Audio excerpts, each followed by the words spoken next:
Mahigit 2 milyong pisong halaga ng ipinagbabawal na gamot kasama ang isang caliber 22 revolver sa isinagawang operasyon sa Iloilo. Patrolwoman Glidel Astrologo, ibalita mo.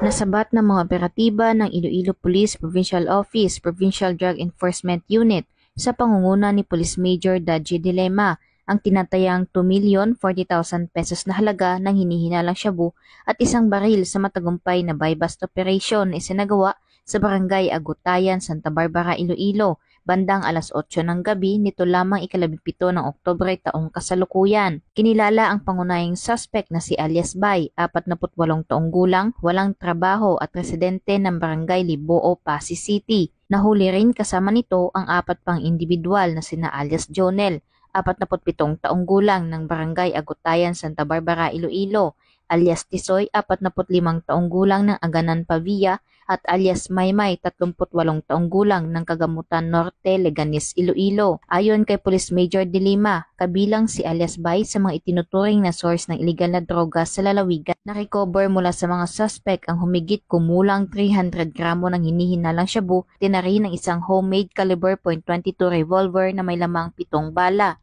Sa ngayon, ang mga suspect ay nasa kustodiya na ng Santa Barbara Municipal Police Station para sa dokumentasyon at nakatakdang sampahan ng kasong paglabag sa Republic Act 9165 o ang Comprehensive Dangerous Drugs Act of 2002 at Republic Act 10591 o ang Comprehensive Firearms and Ammunition Regulation Act. Ang matagumpay na operasyon na ito ay patunay ng patuloy na dedikasyon ng Iloilo PNP sa paglaban kontra droga at sa pagpapanatili ng kapayapaan at kaligtasan ng mga Ilonggo, alinsunod sa kanilang isinusulong na bagong PNP para sa bagong Pilipinas, serbisyong mabilis, tapat at nararamdaman. Mula dito sa Police Regional Office 6, ako ang iyong Police News Network Correspondent, Patrolwoman Glidel Astrologo, alagad ng batas, tagataguyod ng Balitang Pulis.